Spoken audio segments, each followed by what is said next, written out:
Praise lord. November 20వ తేదీ 2025. ఈరోజు దేవుని వాగ్దానం ఏలయనగా యెహోవా మార్గములు చక్కనివి, నీతిమంతులు దానిననుసరించి నడుచుకుందురు. హోషేయ గ్రంథం 14వ అధ్యాయం 9వ వచనం. సృష్టికర్త అయిన యేసయ్య ఆలోచనలు గంభీరమైనవి, ఆయన మార్గములు బహు చక్కనివి. జ్ఞానులు వాటిని అర్థం చేసుకుని నీతి మార్గమున నడిచి ఆయనకు ప్రియబిడ్డలగుదురు. కీడు వెనుక మేలును దాచి ఉంచిన సర్వజ్ఞానియుడు యేసయ్య ఆలోచనలు బుద్ధిహీనులు ఎరుగక తిరుగుబాటు చేయవారై తొట్టిల్లుదురు.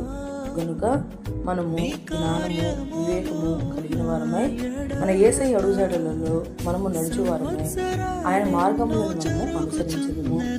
ఈ రోజు వాగ్దానం మన జీవితంలో నెరవేరాలని కోరుకుంటూ జీసస్ ఈజ్ అవర్ మీ సహోదరి ఆమేన్. God bless you all. నూతన పరచుము నా సమస్తము, పాతవి గతించిపోవును, సమస్తం నూతన మగును.